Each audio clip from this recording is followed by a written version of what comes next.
I'm considered to be a Native American artist, and I take pride in being a Native American.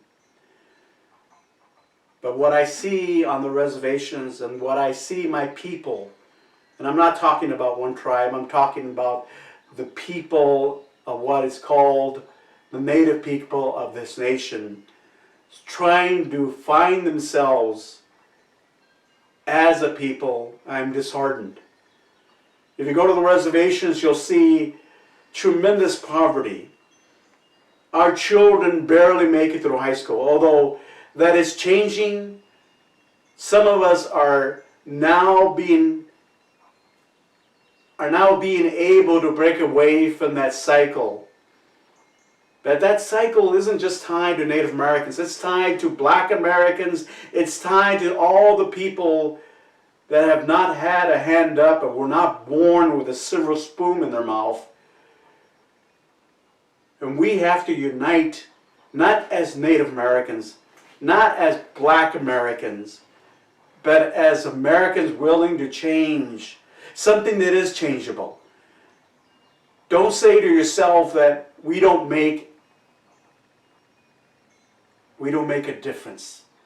Every single person is tied to each other. Every single person makes a difference.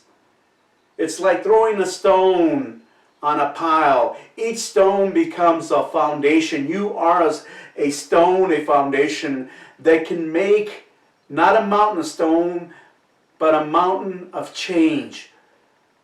A group of the same mind that's ready for another direction in what we are as human beings.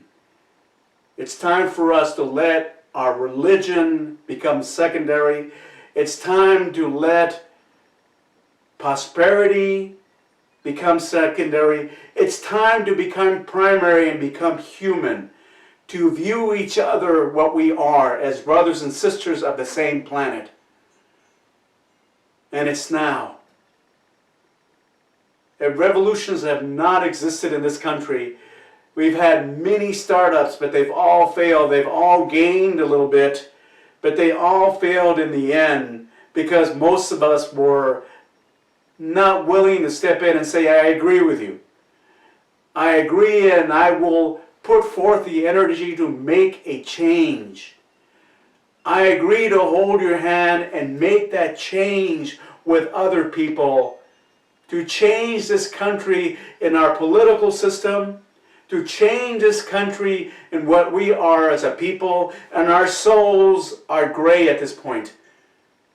We need to go towards a more positive spectrum of what it is to be Americans, of what it is to pull yourself out from the mud, wash yourself up, and start trying to do and live a better life. I'm Desert Little Bear, and I support Bernie because simply I have a wish. I once heard a man say, I have a wish for a better world. And my voice says, I'm willing to put that wish into action. So join me and help Bernie at least try to make a start and a dent in what has been impossible until now. This has been a Loki production.